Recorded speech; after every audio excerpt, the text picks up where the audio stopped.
Bonjour. C'est moi Bissot.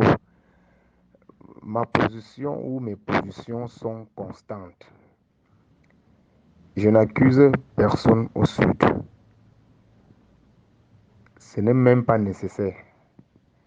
Mais je reste constant dans la défense des autres que vous voulez donc attribuer aujourd'hui votre malheur. Je défends mes frères de l'Ouest. En défendant mes frères de l'Ouest, je montre là un exemple que vous pouvez dès lors suivre. Je vous montre même le secret des fils de l'Ouest qui n'ont pas fait une magie. Parce qu'aujourd'hui, les politiques vous instrumentalisent. Oh, les enfants de l'Ouest couchent avec leur mère, ils couchent avec les porcs, ils sont dans les sectes. Non, ça c'est une manière de vous distraire. C'est-à-dire, les fils de l'Ouest, nos frères de l'Ouest, c'est une école de vie. Il faut comprendre ça aujourd'hui. Pendant que vous avez passé le temps dans les intrigues, hein, à raconter des choses inutiles, hein, nous sommes originaires, nous sommes du pays organisateur, le président Pouli est monté, descendu. Les autres se sont battus pour trouver des voies de contournement. Comment s'adapter? Comment tirer l'épingle du jeu? Félicitations, grand frère, tu. Vraiment, j'ai écouté ton message religieusement, avec beaucoup d'attention. Tu as le discours d'un homme réaliste, vraiment réaliste. Vraiment, félicitations. Une fois de plus, merci. En fait, parce que c'est très triste quand vous voyez les gens traiter mes frères de l'Ouest de tout ce qu'on imagine aujourd'hui, de tout ce qu'on entend aujourd'hui. Parce que j'appelle mes frères de l'Ouest, Cameroun. Mes frères de l'Ouest, quand je considère mes frères de l'Ouest comme une école de vie. Ces enfants vivent pratiquement comme des orphelins de père et de mère. C'est-à-dire, la vie pour les fils de l'Ouest, c'est comme la guerre, la bataille pour se battre. On vous oppose ceci, vous cherchez comment vous pouvez contourner. C'est ça, l'Ouest Cameroun. Et lorsqu'on fait le bilan aujourd'hui, quand on fait le bilan, soyons un peu plus sérieux. Quand on fait le bilan aujourd'hui, économiquement même, les qui ont rendu service au Cameroun aujourd'hui, à 40 ans plus tard, sont les fils de l'Ouest. Ils ont créé des structures, ils ont employé les Camerounais, des milliers de Camerounais qui trouvent leur compte. Ils encadrent les familles, ils envoient des enfants à l'école, ils épousent les femmes. Vous voyez Kadi, Kadi est mort, l'entreprise est restée. So est mort, l'entreprise est restée. Voilà Focho Vito qui est parti, l'entreprise est restée. Voilà Polo Fokam Kamenye, la freelance First Bank, qui emploie les Camerounais. Voilà Feyou, Hôtel La Falaise. Vous avez Fokou Faubert. Vous avez Tagne, hein, Philippe Tagne de Dove. Ils sont des centaines à l'ouest.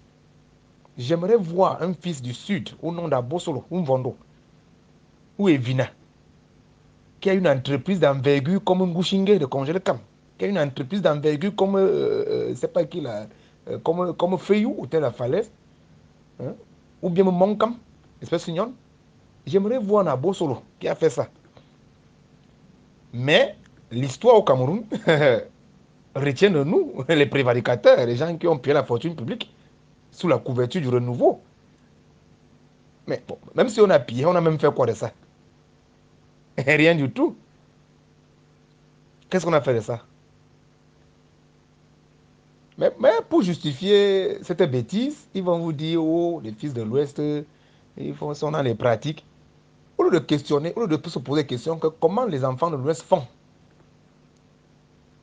Il y a juste deux choses, l'humilité et la ruse. Ils savent comment manager pour atteindre telle chose.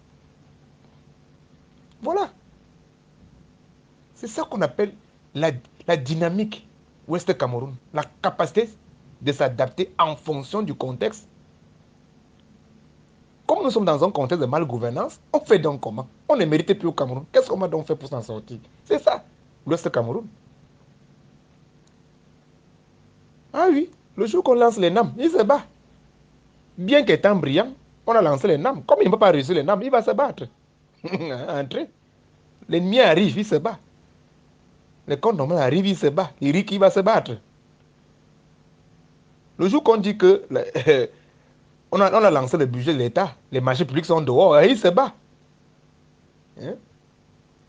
Il a la compétence pour effectuer, pour réaliser un marché, mais ce n'est pas évident. Il se bat comme il peut se battre. C'est ça, l'Ouest Cameroun. La capacité d'adaptation. C'est une école de vie. Ils ne vont pas croiser les bras. C'est ça. Et après, donc, quand les gens veulent tenir les discours pour dénigrer et pour justifier les manquements, leurs manquements, ils viennent dire que les fils de l'Ouest, ils sont dans les pratiques, ils font ceci. euh, et, et puis, il faut laisser ces enfants s'épanouir. Laisser l'Ouest Cameroun s'épanouir. Ils sont en train de s'épanouir économiquement et intellectuellement. Parce que quand tu deviens fort économiquement, hein, tu deviens fort intellectuellement. Parce que pour faire de bonnes études, il faut avoir l'argent. Combien de parents au sud peuvent inscrire, peuvent payer la pension d'un enfant annuel d'1 million? Si celui-là n'est pas directeur de la maison centrale, ou député, ou sénateur, ou colonel, combien de parents au sud peuvent payer la pension d'un enfant à 1 million?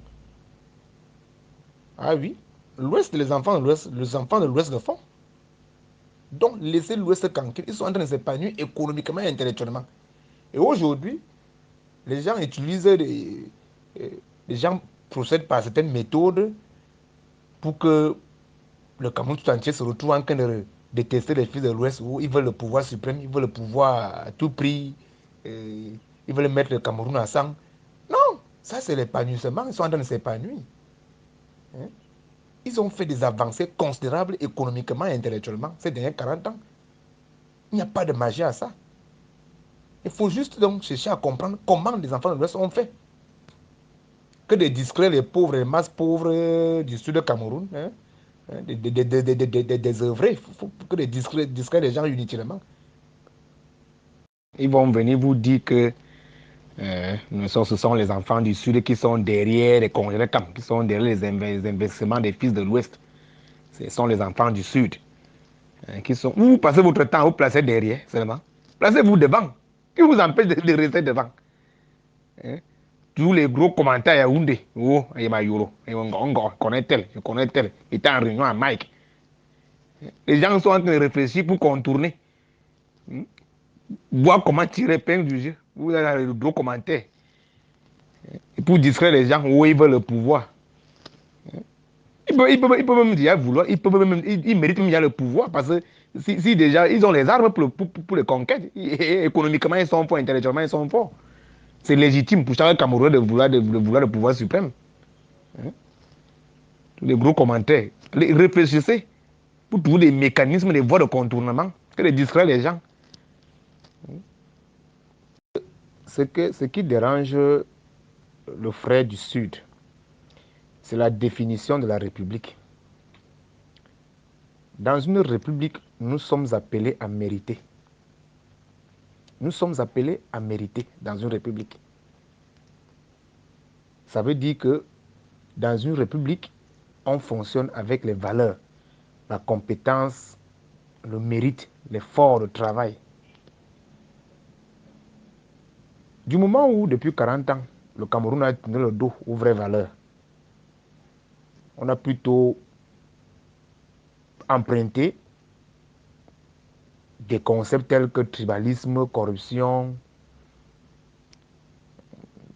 résocratie, clientélisme, griotisme.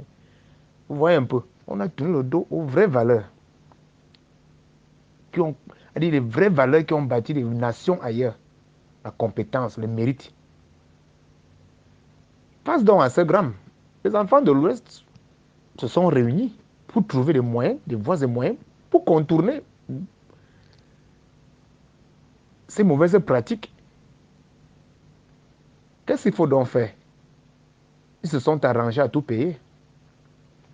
Pendant que vous avez les gros commentaires dans vos bouches. Oh, je connais Euro, je connais tel, je suis le fils de tel. Les enfants de l'Ouest ont dit que non. Le dénominateur commun que nous cherchons, c'est quoi? C'est l'argent, c'est les moyens. Mhm. C'est ça. Et les gars ont cherché les moyens pour tout payer. La preuve en est que quand ils arrivent au sud, pour s'installer au sud, ils perdent le terrain. Ils perdent le terrain au sud. Quand les enfants de l'Ouest arrivent au sud, ils perdent le terrain. Quand il s'agit de faire les prestations, les services, les marchés publics, ils payent. Ils sont contents de son bénéfice. Et il va fructifier ailleurs. Il n'y a aucune magie là. Aujourd'hui, dans les politiques, hein, en fait, les enfants du Sud se sentent donc déjà, ils sont étouffés par l'épanouissement économique et intellectuel des enfants de l'Ouest. Parce que dans le contexte de la mondialisation, du moment où tu deviens fort économiquement, automatiquement, tu vas devenir fort intellectuellement. Parce que pour faire de bonnes études, il faut avoir de l'argent. Et les fils de l'Ouest sont en train de s'épanouir. Aujourd'hui, quelques mauvais esprits de la vie politique vont vous dire que les enfants de l'Ouest veulent le pouvoir suprême. Et même s'ils veulent le pouvoir suprême, c'est légitime. Donc, comprenez que dans la vie, il faut avoir ce qu'on appelle la capacité d'adaptation. La gouvernance, ces derniers 40 ans, nous a servi la médiocrité, la corruption. Et les enfants de l'Ouest se sont battus. Ils ont compris que, bon, comme ce que vous trouvez comme logique de gouvernance, la corruption, le favoritisme, le tribalisme, bon, nous, on va compter donc sur l'argent, on va tout payer. Et ils payent. Le plus important, c'est de s'en sortir. C'est ça.